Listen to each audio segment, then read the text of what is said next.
And I was like, I'm really classically trained, guys. Shakespeare. Then again, it happened. I did. They just couldn't figure me out, I guess. I think they still trying to. But I did not Hidden Figures. I did Benjamin Button. And then, I got 2 other scripts where I played an aged mother. And I'm like, guys, I did this already. Hollywood does do that. They will do that, right? Yeah, they do. It's like, I've already done this. You've seen me. Why would you even want to see me do this again? Yeah. And so that started happening a lot. And then when I did Empire, so many other things came out, like Hidden Figures came, Proud Mary, so many other things came that kind of cool.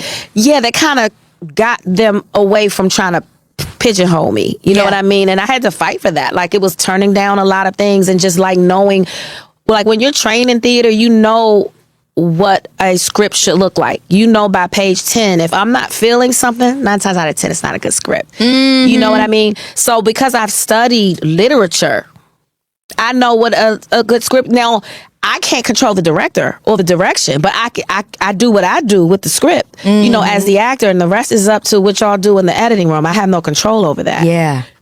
So, I think after Cookie, that's when things really changed for me. Yeah, and you were in not just the actor seat, but the producer seat. Yeah, absolutely. Yeah, you were able to change the trajectory. I love seeing you and Tyler together. Acrimony is also one of my favorites of yours. I love that movie. Thank you. And then now you guys just broke records. 50 million views in the second week for Straw.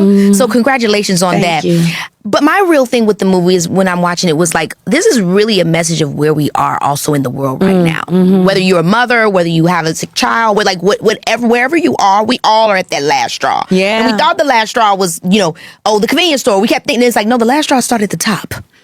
It started at the beginning. Mm-hmm. So what drew you to it? Because it's a very impactful piece. And I think something that, again, like I said, everybody can relate to. It's hard out here. Mm-hmm. I love Tyler. I really enjoy working with that man. Mm-hmm. And he sends me so many scripts. He's like, I got this. And, I'm really good at knowing what's good for me and when it's someone else's blessing. I'm really good with that. It's I'm like, Tyler, I don't think this is for me. I think this might be somebody else's blessing.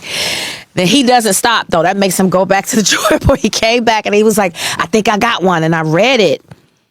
And when I got to, I don't know, she just spoke to me. Being a single mother, I could relate. And not only that, it's also, too, about making people feel seen. This is a woman who just felt invisible. And I know that there are so many people in the world like that, especially with what we're going through right now.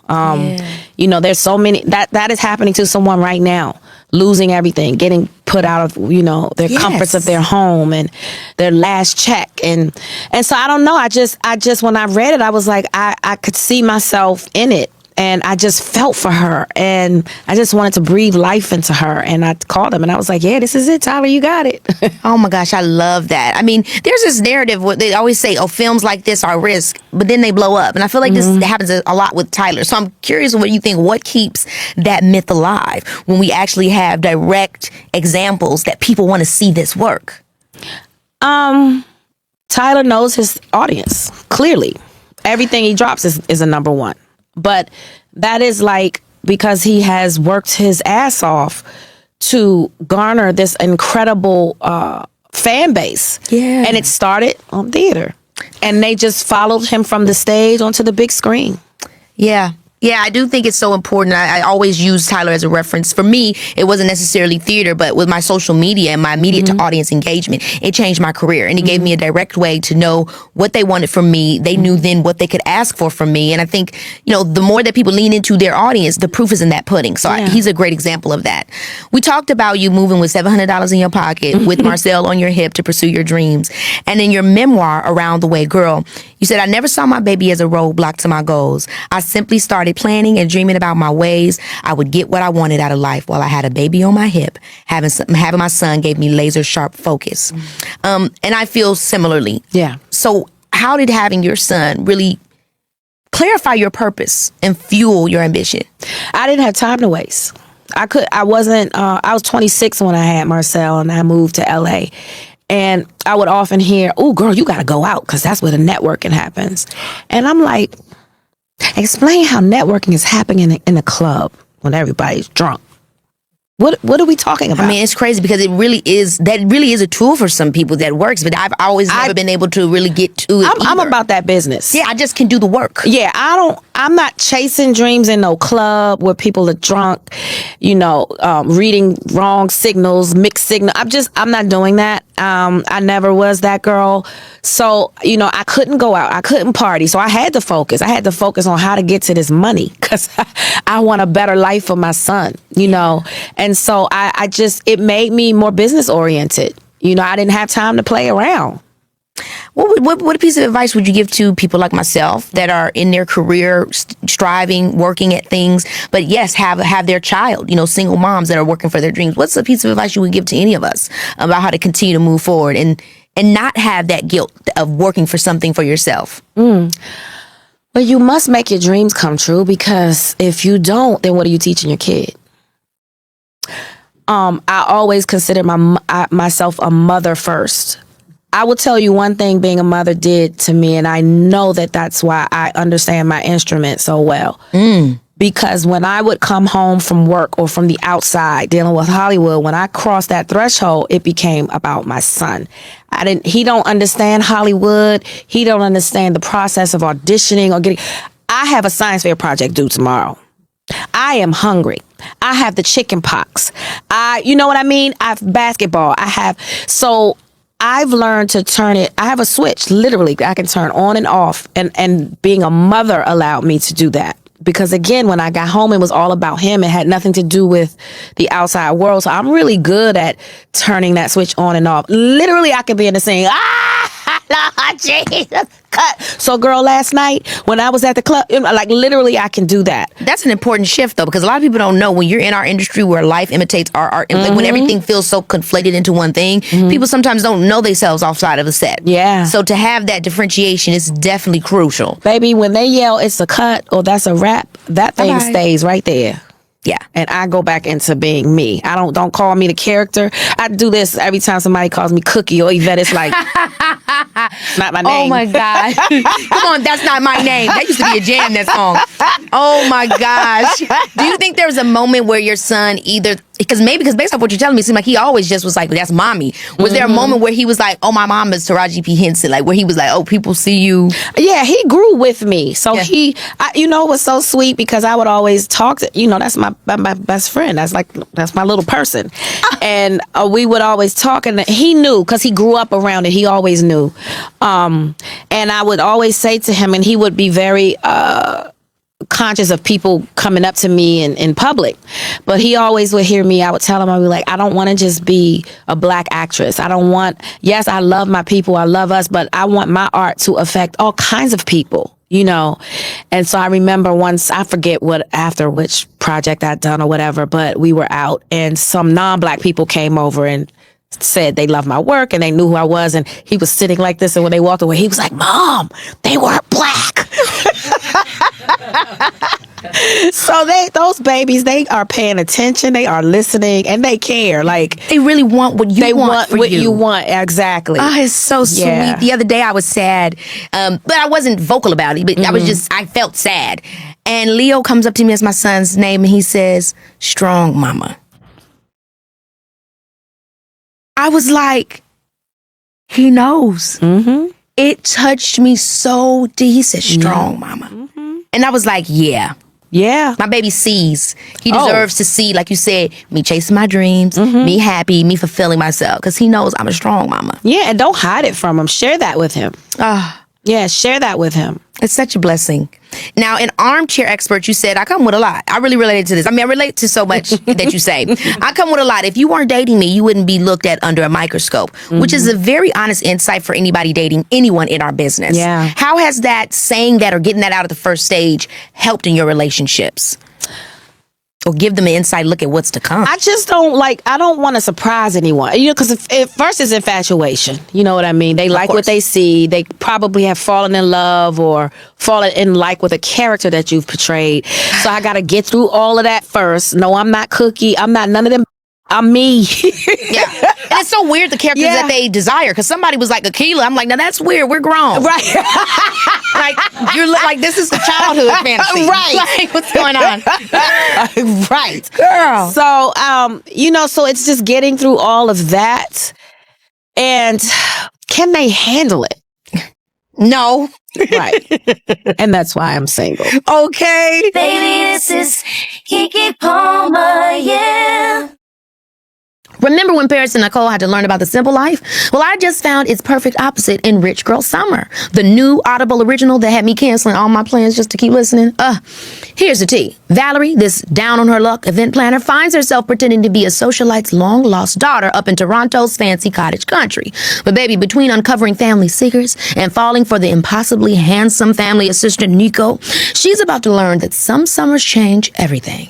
And when I tell you the narration is everything, Hamilton's Philippa Sue brings its romance to life in a way that'll have you swooning poolside, beachside, or wherever your summer takes you. I was absolutely in over my head with this one, just like Valerie, and loving every minute of it. Ready for your own romantic summer escape? Listen to Rich Girl Summer now on Audible. Go to audible.com/richgirlsummer. What's a green flag that you maybe passed up in your 20s that now you're like, oh, this is a go? A green flag that I passed up in my 20s. Yeah, like, sometimes we're like, oh, I don't want the guy that's blah, blah, blah. But like now, when we get older, we're like, the nerd. Yeah. Yeah, the good boys. I was into them. Let me be quiet. I'm from DC, so. Yeah, I think she said that should give you a hint. I think I used to find myself into aloof people when it's like you think that makes them interesting, but it's like, no, they just don't have anything going on. But you think it's unique. No, I like the bad boys. Wow. I was into them. I feel like the bad boys always was liking me, and I'm like, I don't want to go to the trap house again. I did a few times, and it's like it's boring in there. Yeah, well, the Y'all trap not doing house it is where behind you out. can find me. I love that so Well, I was young and dumb. I grew up, Yeah. I mean, our tastes change. I was seeing an interview with Sierra where she's like, the palette changes. Absolutely. You know what I mean? As you get older, you want different things out of life. You want different things? Yeah. I love Whoopi's quote where she says, I don't want somebody in my house. I relate to that. I don't want nobody in my damn house. Baby, listen to me. Girl. Now you're talking. It's so good. You keep talking about all these relationships, and I'm like, what the last time I had? It's not even that. It's just that I have fought to get this peace that I have. That's right. I am, and so That's right. I protect it fiercely. That's right. Fiercely, even to the point where it's like, hey, girl, let's go out. If I leave my house and come to where you are, is that going to disturb my peace? Like, those are the questions I ask. No, that is the big question for me and anything when I'm thinking about dating is, are you going to disrupt that's going on over here? Because I don't want no disruption. No. I'm cool with the getting to know and an enhancement, but I don't want any disruption. And it's like, you don't want to be so stringent because you know that, okay, there's some tips and bumps, but it's like, I'd rather just be chill with me. Like, my mom used to always say, I could do bad all by myself. That part. I did a movie. You know what I mean? You definitely But no, did. seriously, I literally rather just be by myself. I mean, because I'm happy. That's right. I just remodeled my home. Fabulous. And the one thing I said was, I need to, the guy, whoever he is, God willing, when he comes over, he needs to know this is my house. Okay. And there is no space for you here. If you spend the night, pack your in your bag the next day and take it with you, because I don't even have a drawer for you. And I feel like that sounds great. And it's fine. And that sounds great to me. It's great. Everything can be fun. It's gonna be fun. I'll meet you out. That's right. I'll come stay over your house. You can come stay over cute. mine. My house stays clean. That part. Yeah. That's how I feel too. I really do. I don't know if that's just because of what we've accomplished or anything like that. But It's the we've been through. Man. Not trying to do that again. No. I can't.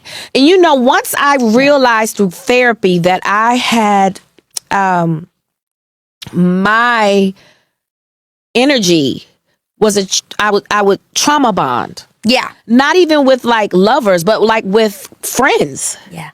And so I've cut a lot of people out of my life because once I realized, oh, this is a trauma bonding here.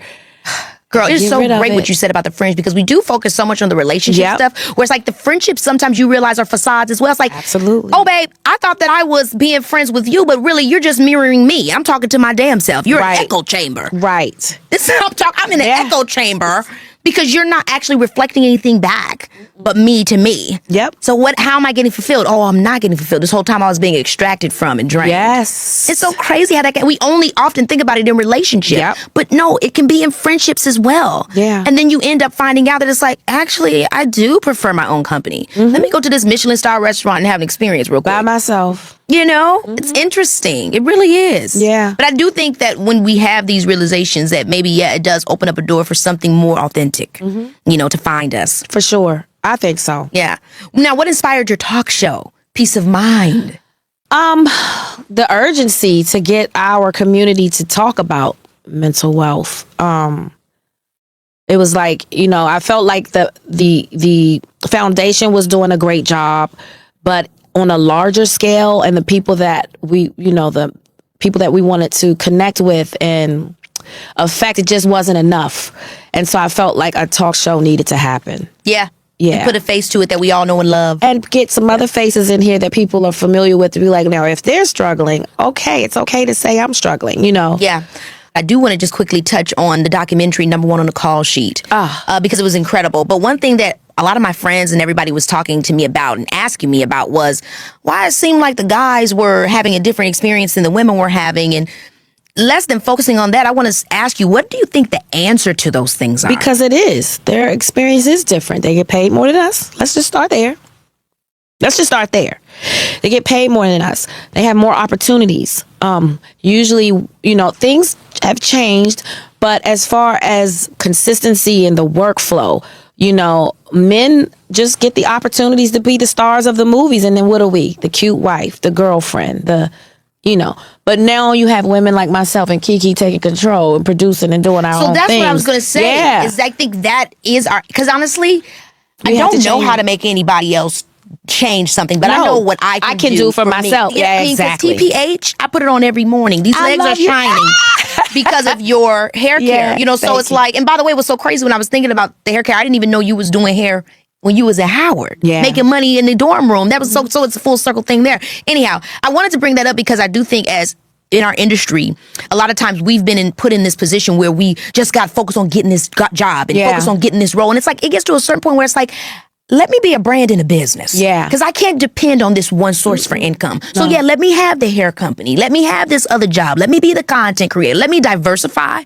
so I don't have to sit here You must. with my hand out. Well, Yeah. you must. And in a position of begging all the time. Oh my gosh. And I don't do well like in those positions. I don't. Absolutely not. No.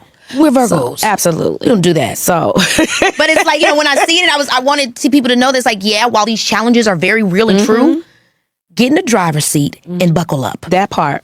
Create multiple lanes. Yeah. You Build know? the doors to open. Don't stop knocking at a door. That's right. That's right. Okay, so let me get into this game real quick because I love playing a game with all my guests. And I mean, you always have the answers, I feel. So I wanted to play a game where it's like, what would Taraji do? Oh, God. I'm going to give you a list of scenarios and you're going to tell me the best way to handle it so we can get some of this Taraji whiz. Okay. Okay. Hope I don't get in trouble.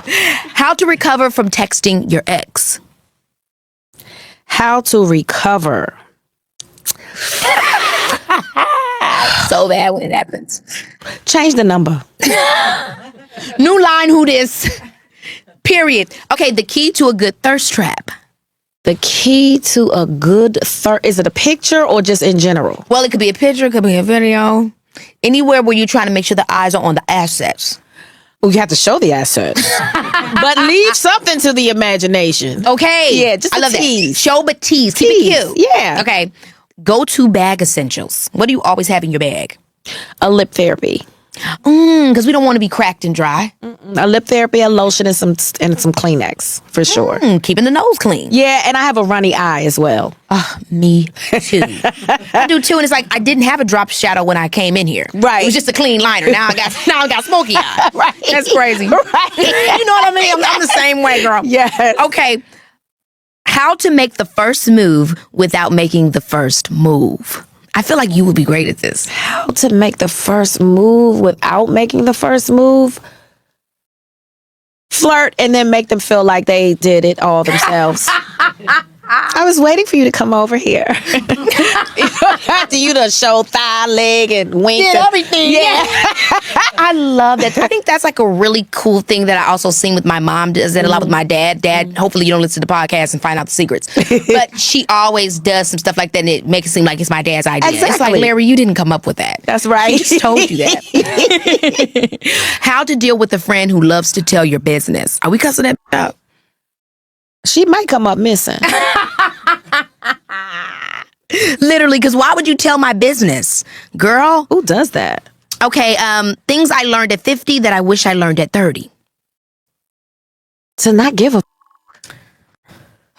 I do feel it's kicked in a little bit more than when I was in my 20s, but I want it to kick into overdrive. No.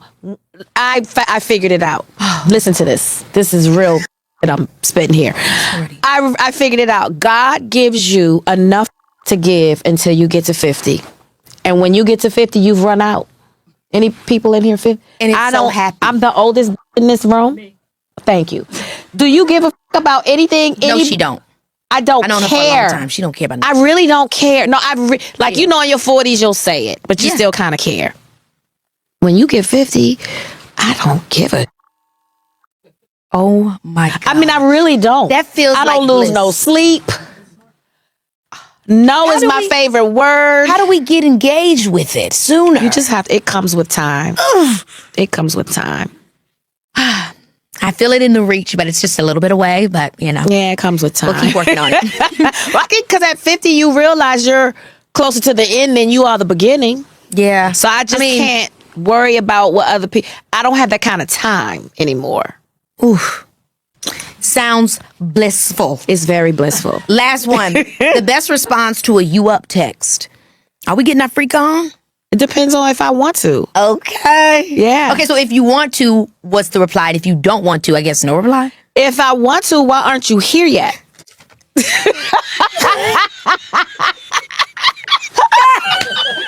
Now that is so good, right? Because it's commanding without being demanding. Yes. It's like he on the way. Yes. Yes, girl. Are you outside yet? Yes. Taraji, you are everything and more. You are everything and more. Oh my God. I'm so proud of you. Thank you so I just much. cannot say it enough. I mean, because to be a full-grown adult in this industry, but then to grow up in this industry and weave your way in and out of the bull and still hold on to yourself, that's an accomplishment. I'm just really proud of you. Thank you so much. You know I'm trying every day. And when I look at people like you, it's a great inspiration for who I can be, what I can do, and what I can overcome. You know, it's hard when people place your value on these things, when you know your worth is so much more. Yeah. So I really do appreciate you. Yeah, you're so inspirational. I just love you. I love you. Thank you for coming to the show. Thanks for having me. And I love the hair colors. So pretty. Taraji is always good for laughs, honesty, and a whole lot of wisdom. She took us from Howard to Hollywood, broke ground in Hidden Figures, and gave us a cultural icon with Cookie Lion, all while reminding us that the real flex is being unapologetic in everything you do.